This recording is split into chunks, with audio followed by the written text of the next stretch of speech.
창세기 22장 1절로 19절입니다. 창세기 22장 1절로 19절.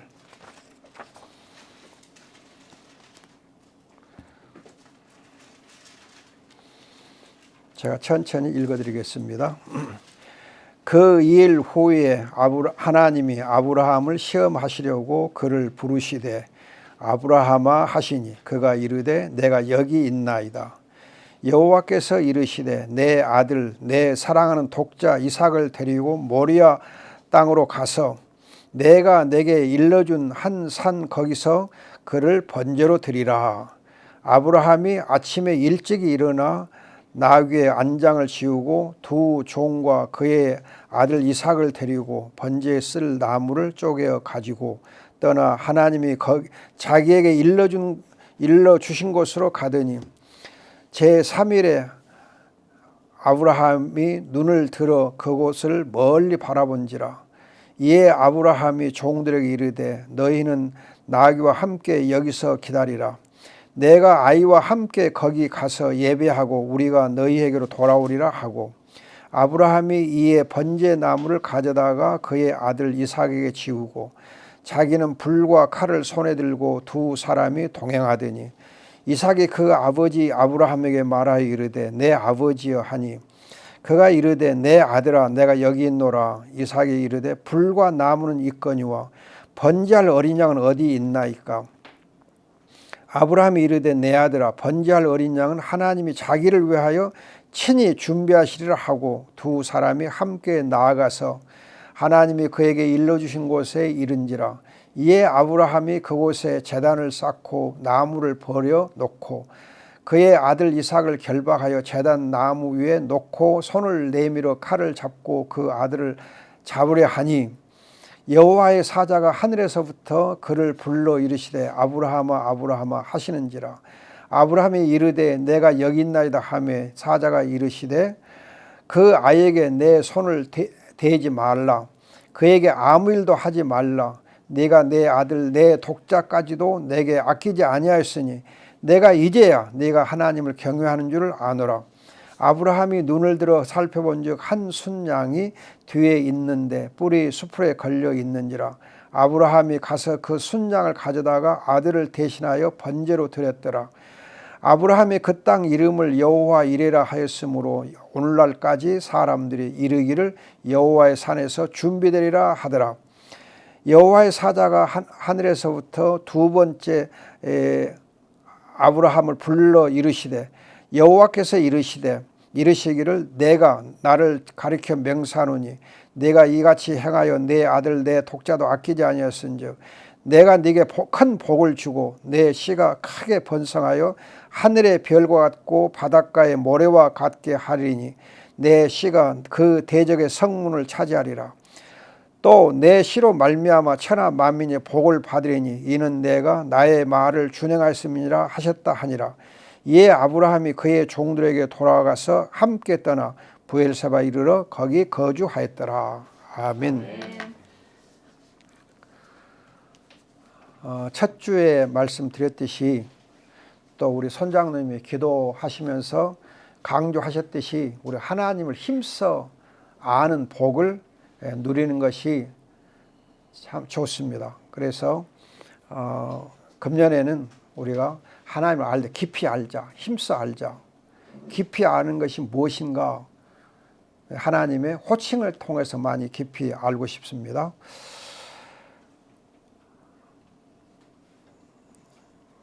우리가 하나님 호칭 중에서 우선 먼저 오늘은 여호와 이레 하나님 어떤 분인가 알아보고 싶습니다. 여호와 이레에 대해서 우리가 많이 들어서 아는 이름입니다.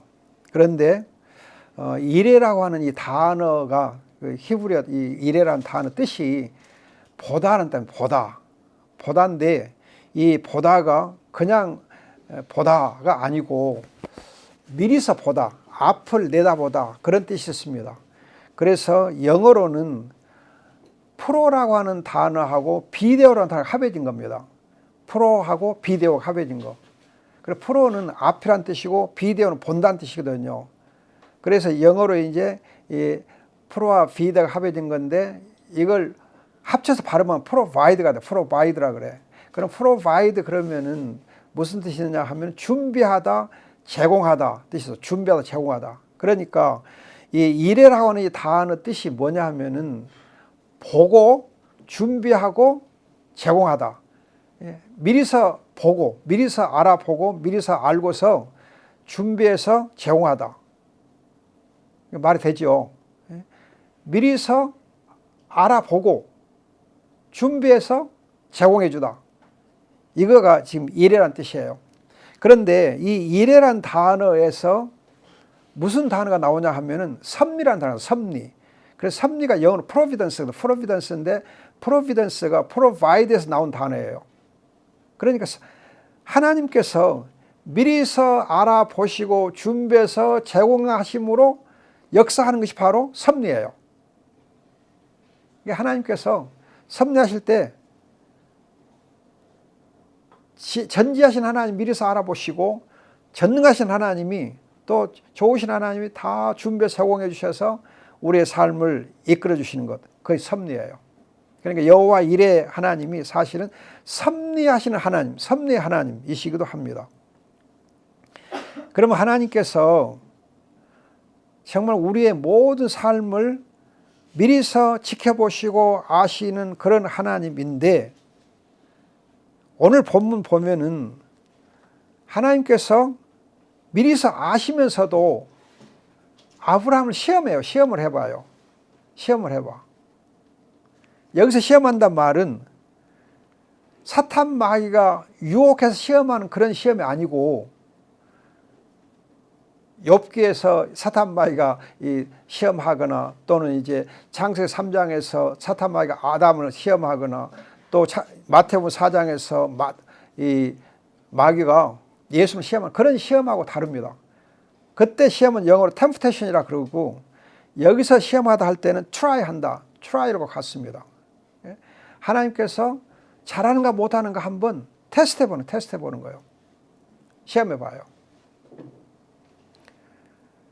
이걸 보면 하나님께서는 우리를 잘 알고 준비해 주시면서도 우리가 어떻게 하나님께 대해서 반응을 보이는가, 하나님 말씀에 반응을 보이는가, 어떻게 하나님을 믿고 신뢰하고 순종하는가, 그걸 원하십니다. 그걸 원하세요. 우리가 이제 그러잖아요. 시골에서, 집에서 보면은 자녀들에게 다 뭔가를 준비해 놓고도 한번 떠보지 않아. 이놈아 어떻게 하는가. 큰 선물을 준비해 놓고 자녀들한테 부모를 얼마나 경외하고 신뢰하고 순종하는가 살짝 떠보거든요. 그러면 이제 순종을 잘 하면은 아이고 좋아가지고 기쁘게 선물을 안겨주고, 조금 서운하게 하면은 그래도 아이고 내 새끼니까 준다 그러고 주고 안 주는 건 아니거든요. 줘. 그러면서 조금은 서운해하고. 아무튼 하나님께서 지금 아브라함을 시험하십니다. 그리고 아브라함이 하나님의 그 말씀에 대해서 철저하게 잘 순종하는 것을 지켜보세요. 그 과정들 다 지켜보시오. 이때 아브라함은 하나님의 말씀을 따라서 3절 보면은 아침에 일찍 일어나서 나귀 안장을 지우고 두 종과 그의 아들 이삭을 데리고 떠났다 그래요. 여기 보면 하나님의 말씀을 들은 다음에 아내하고 의논한 일이 없어요. 의논했단 말이 없어요. 이걸 보면 때로는 하나님의 명령에 제대로 순종하기 위해서 아내하고 의논 안 할 수도 있어요. 대체로는 의논해야 되지만 때로는 의논 안 하고 순종할 수도 있어요. 오늘 아침에 그 TV에서 어떤 목사님 설교를 들어보니까는 선교사가 선교지로 가기 위해서 하나님 소명에 순종하려고 할 때에 가족들의 동의를 받아야 된다. 그 얘기를 하더라고요. 가족들의 동의가 없으면 선교사를 가지 말아라. 그렇게까지 얘기해요. 가족과 화목하는 것이 하나님께 순종하는 것보다 먼저라는 거예요. 일반적으로 가족들의 동의를 해주면 좋지요. 그러나 가족들이 동의 안 해줄 수가 있어요. 왜냐하면 불신 부모가 있을 수 있거든요. 또 이제 나이가 드신 부모님의 경우는 자녀가 멀리 떠나면 그거 굉장히 마음으로부터 흔쾌히 허락하기 어려워요. 그러나 선교사님들이 하나님의 소명과 부르심이 너무 확실하게 되면 부모님에게 양해를 구하고 좀 서운해도, 그래서 부모님의 동의가 없어도 떠나야 할 때가 있어요.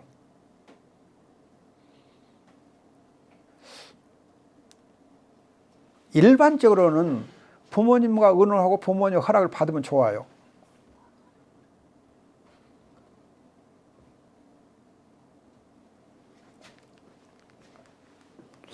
그러나 어떤 경우는 부모님의 허락을 뒤로 미루고 해도 될 때가 있거든요. 그렇다고 해서 부모님을 존경하지 않는 거 아니거든요. 존경하면서 하거든요. 오살 챔버스의 주님은 나의 최고봉 그 책 보면요, 어떤 말이 있냐면은, 내가 하나님께 순종하다 보면 제3자에게 희생을 강요하다시피 한 경우가 있을 수 있다. 그러면 3자에게 희생을 강요하는 것을 두려워하지 말아라. 염려하지 말아라. 하나님께서 하나님의 자녀 때문에 희생당한 그 사람에 대해서는 하나님께서 또 나름대로 보살펴 주신다. 그걸 믿고 순종해라. 그렇게 챔버스는 말해요. 제가 경험한 바에 의하면 제가 이제 목사가 되고 싶을 때, 목회 길을 가려고 할 때에 아버지 어머니가 예수를 안 믿었어요. 그리고 대학 졸업하면서 부모님을 정말 이 경제로 도와드려야 되는데 어떻게 도와드리지 않고 신학교를 가려고 하니 굉장히 마음이 부담이 됐어요. 그래서 3일간 금식기도 하고 하나님의 응답을 구했어. 그래서 하나님께서 신학교로 진학해라. 그렇게 답이 때려지니까 할 수 없이 부모님에게 말씀 안 드리고 신학교로 진학한 일이 있었거든요. 그런데 나중에 보니까는 아버지께서 제가 그렇게 한 것을 안 다음에 화를 내시는 거 아니고, 아버지는 예수를 안 믿었는데도 화를 내신 거 아니고 저한테 잘했다. 그리고 오히려 동네 가서 제 등록금 빚을 내가지고 와서 등록금을 도와줬어요. 그러니까 하나님께 순종하면 하나님께서 또 선하게 인도하시더라고요. 우리는 정말 주 안에서 부모를 순종하라. 그 말씀을 잘 기억하는 게 좋아요.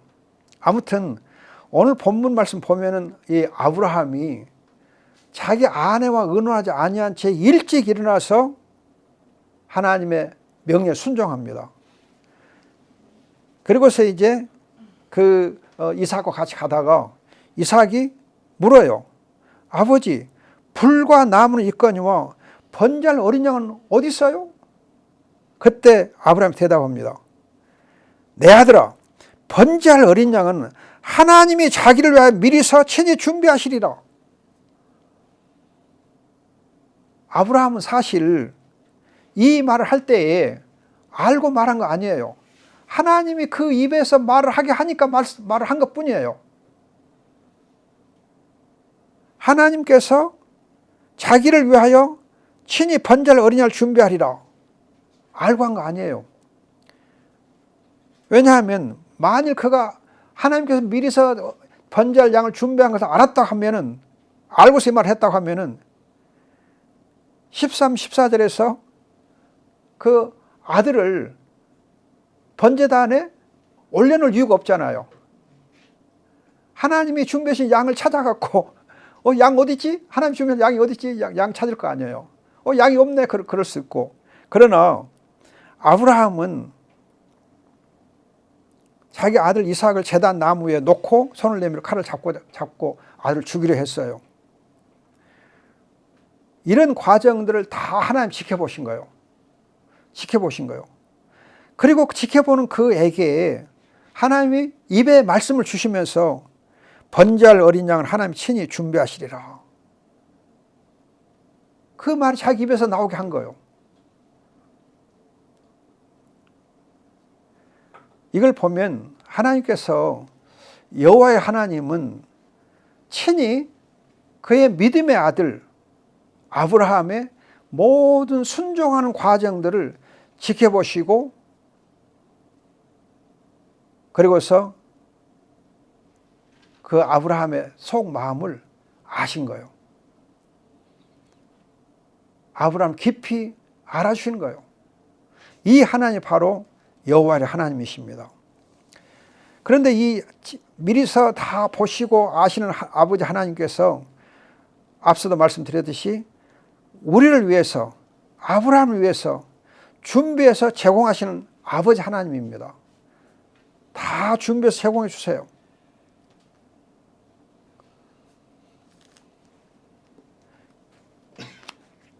여러분 우리가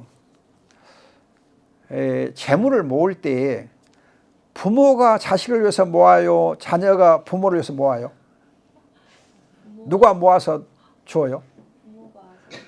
부모가 모아서 자식한테 줍니다. 그것이 부모의 마음이에요. 하나님 아버지께서도 하늘 아버지시기 때문에 우리를 위해서 다 준비해서 제공해 주시길 기뻐하세요. 그 하나님이 바로 여호와의 하나님. 그러면 이 하나님은 사실은 우리의 일상적인 모든 삶에서도 하나님 선물 다 준비해 주십니다. 그래서 예를 들면 시편 136편 25절 보면은 매일 일용할 양식을 주시는 그 하나님의 인내하심을 감사하는 거 있어요. 그래서 우리가 마태복음 6장 11절 매일 일용할 양식을 우리에 주옵시고 기도하거든요. 일용할 양식을 매일 주심으로 우리 하나님께서 복을 주십니다. 또 우리가 마태복음 6장 33절 보면은 하나님의 나라와 하나님의 의를 구하라. 그리하면 이 모든 것을 너에게 더해 주시리라. 모든 걸 더해 주신다. 이 말씀 보면 하나님께서 우리에게 필요한 것들을 알아서 또 다 준비해 주세요. 또 시편 103편 2절 보면은 내 영혼아 내 속에 모든 것들 하나님의 은택을 잊지 말고 찬송하라. 감사하라. 하나님께서 우리가 베푸신 모든 은택들, 은총들을 감사하라 그래요. 이 말씀 보면 하나님께서 우리의 일상생활에 필요한 모든 것들을 또 다 제공해 주세요. 부모님들이 보면 자녀들에게 먹을 것, 입을 것 다 베풀어 주시잖아요. 먹을 것, 입을 걸 주어요. 그런 것처럼 하나님 아버지께서도 우리에게 일용할 양식 주시는 것 당연합니다. 그것이 바로 여호와의 하나님이에요. 그러나 여호와의 하나님께서 보시면은 우리에게 주시는 최고의 선물이 따로 있어요. 여호와의 하나님 준비해 주신 최고의 선물이 따로 있어요. 그 선물이 뭐냐? 오늘 본문 말씀 보면은 하나님께서 어린 양, 희생제물, 번제할 어린 양을 선물로 준비해 주십니다. 여호와의 하나님께서 주시는 최고의 선물은 유월절 어린 양, 유월절 어린 양. 속죄 제물 대신 그 유월절 어린 양이 최고의 선물이에요. 그래서 우리가 아는 대로 요한복음 3장 16절을 보면은 하나님이 세상을 이처럼 사랑하사 그의 유일하신 아들을 선물로 주셨으니 그를 믿는 자는 멸망하지 않고 영생을 얻으리라. 또 로마서 3장 25절을 보면은 예수 그리스도의 십자가의 피를 흘리게 하시고 그 예수 그리스도를 속죄 제물로 우리에게 주셨다 그래요. 속죄되면서 예수님이 하나님 최고의 선물이에요. 최고의 선물. 그런데 이 최고의 선물 대신 예수 그리스도를 요한계시록 13장 8절 보면은 창세전에 미리 준비했어요. 창세전에 미리 준비했어요. 창세전에 이미 죽임을 당한 어린 양이라는 그 구절이 바로 요한계시록 13장 8절입니다. 창세전에 영원한 때에 이미 성부와 성자 사이에서 언약을 맺어 주셔가지고 속죄 제물 대신 예수님을 이미 죽임을 당한 어린 양을 창세전에 준비해 놓으세요. 얼마나 감사한지 몰라요.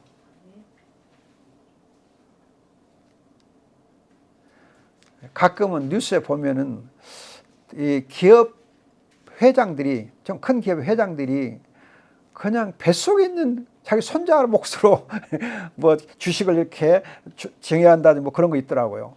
또 그냥 7살 안 되고 뭐 서너 살 된 조그마한 것들한테도 이 주식을 그 손자 몫으로 이렇게 떼어주는 경우가 있어요. 그걸 가지고 이 언론에 보면 그냥 뭐라고 막 이렇게 비난을 하더라고요. 근데 제가 할아버지 되고 보니까는 그거 아니요. 할아버지는 자기 손자가 아무리 어려도 그냥 미리서 주고 싶은 거예요. 미리서 주고 싶어. 그게 할아버지 마음이더라고. 나중에 주나 지금 주나 시기적인 차이만 있지. 주는 건 주는 거예요. 있을 때 주는 거지.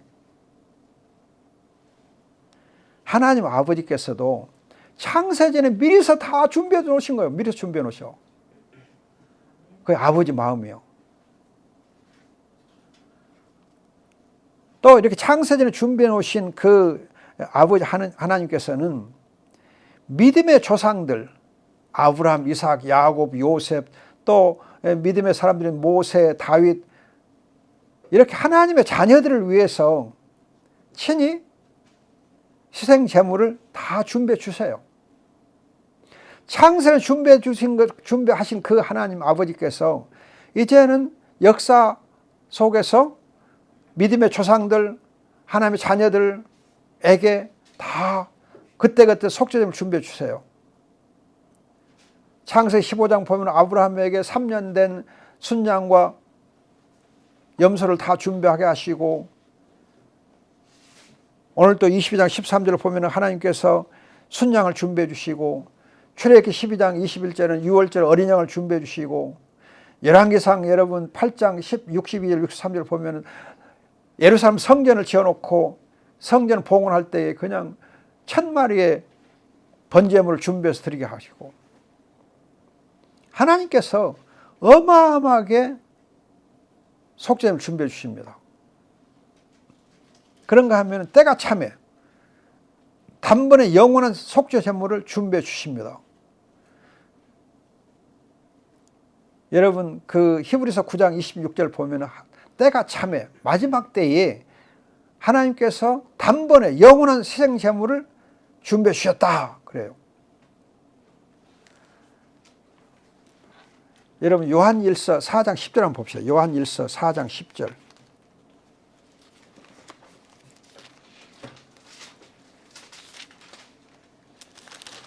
요한일서 4장 10절 보면은 사랑은 여기 있으니 우리가 하나님을 사랑한 것이 아니요 하나님이 우리를 사랑하시사 우리 죄를 속하기 위하여 화목 제물로 그 아들을 보내셨습니다.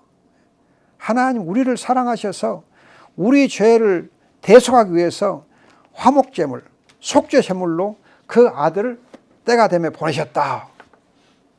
엄청난 거예요. 이렇게 여호와의 하나님 아버지는 속죄 제물을 우리를 위해서 창세전에, 아니 구약에서 믿음의 조상들에게, 그리고 오늘은 때가 차면 예수 그리스도를 우리에게 희생제를 보내주셔서 우리의 죄를 대속하게 하십니다.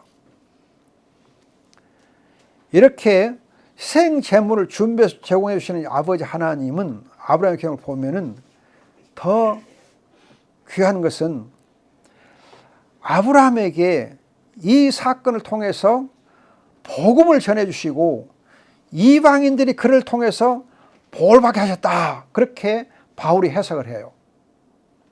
엄청난 거예요. 복음을 전해주고 이방인들이 그를 통해서 복을 받게 하셨다. 여러분 갈라디아서 3장 8절 보세요. 갈라디아서 3장 8절 봅시다. 갈라디아서 3장 8절. 또 하나님이 이방을 믿음으로 말미암아 의로 정할 것을 성경이 미리 알고 먼저 아브라함에게 복음을 전하되 모든 이방이 너로 말미암아 복을 받으리라 하였느니라. 놀라운 거예요. 모든 이방인들이 아브라함 너로 말미암아 복을 받으리라 그러면서 복음을 전했다. 여호와의 하나님께서 속죄 제물을 미리서 준비해서 주시는 이것이 바로 복음이라는 거예요. 하나님이 세상을 사랑하사 독생자를 보내주셨으니 그게 복음이라는 거예요. 미리 준비하신 걸 알게 하시는 게 복음인 거예요.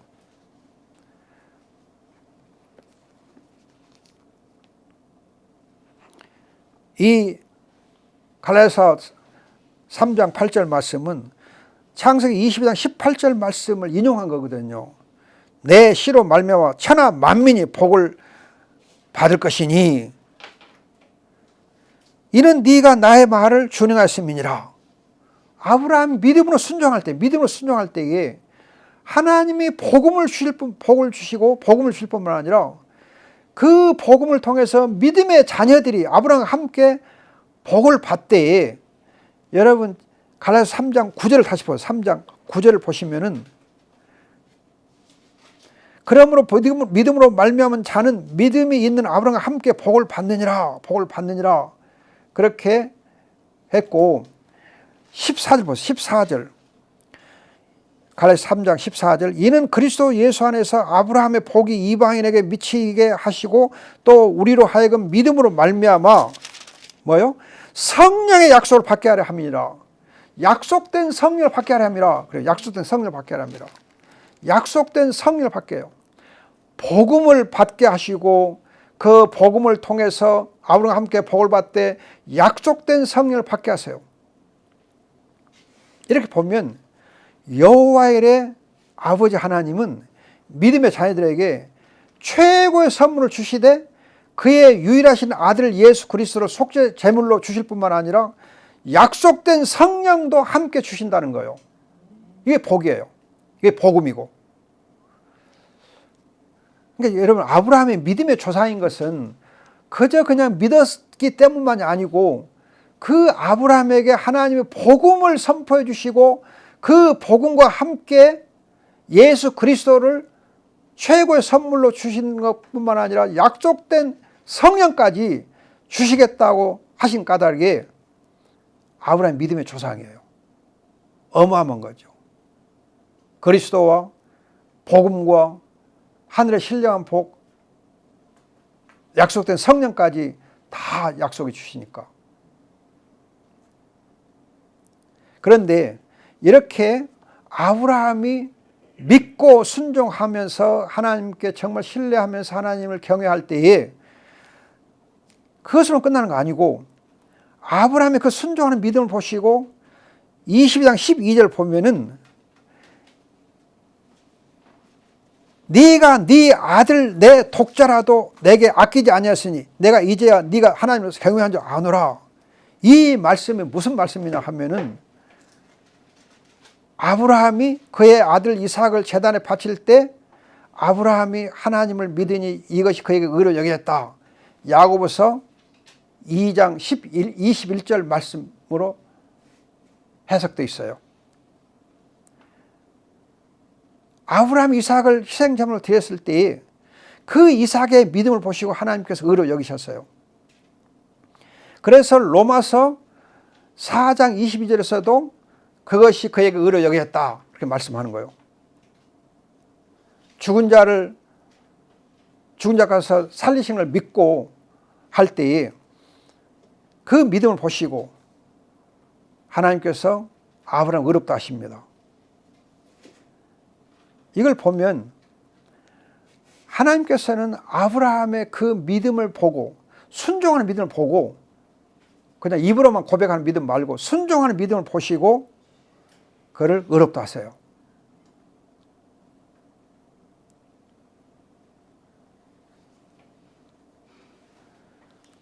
순종하는 믿음을 보시고 어렵다 이거예요.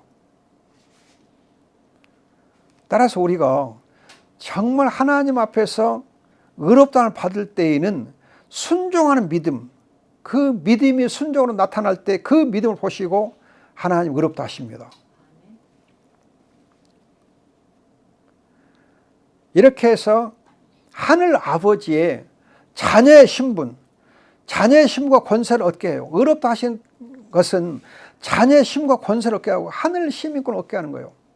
여러분들이 지금 우리 매일 성경 마태복음 지금 우리가 읽고 묵상하고 있는데 그 마태복음에서 산상설교가 있어요. 산상설교.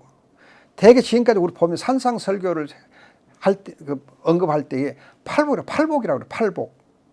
그런데 저는 팔복이란 말 싫어요. 8가지 행복이에요. 8가지 행복. 그 행복이라고 번역을 해야 되는데 그냥 행복으로 번역 안 하고 복이라고 번역하니까 그래요. 여러분 성경에서 제가 누누이 늘 강조했듯이 행복하다는 말이 자주 나와요. 자주. 그런데 그 행복이라는 단어를 히브리어는 아슈레이라고 그러는데 그 단어를 전부 다 복 있다 그렇게 번역을 하니까 행자를 빼버리고 복 있다 하니까는 행복하고는 거리가 먼 것처럼 오해를 해요.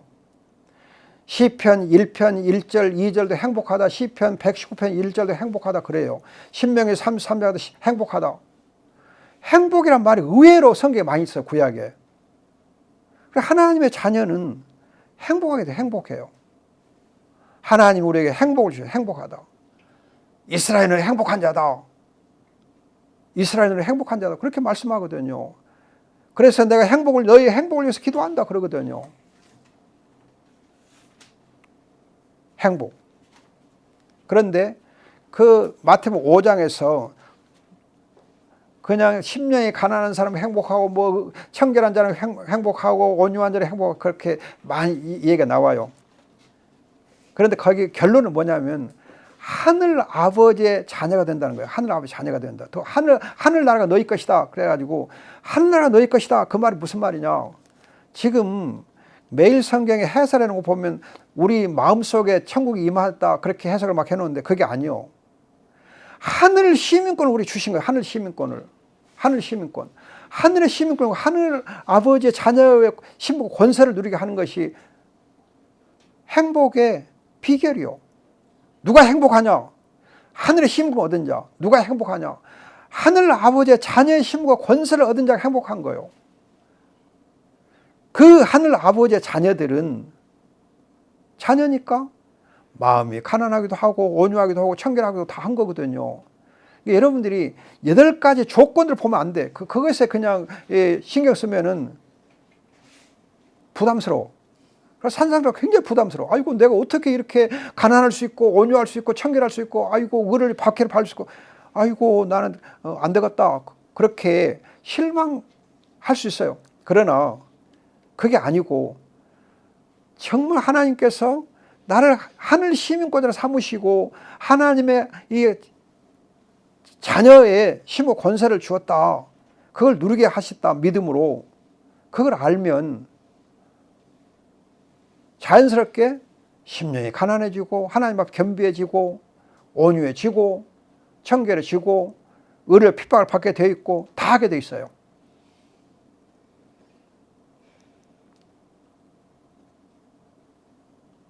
그렇게 해서 그 하늘의 시민권자 된 우리가 땅의 소금이요 세상의 빛이 되는 거예요. 여러분들이 제가 우리 단톡에도 올리라고 했는데 한 것처럼 세상의 소금, 세상의 빛 그렇게 번역이 되어 있다 보니까 둘 다 같은 세상을 오해를 해요. 그게 아니에요. 헬라어 단어가 전혀 달라요. 세상의 소금을 할 때에는 땅의 소금, 다시 말해 지염을 말해 지염. 여러분 팔레스타인 땅에 지염이 많아. 지염. 땅에서 난 소금 지염이 많아.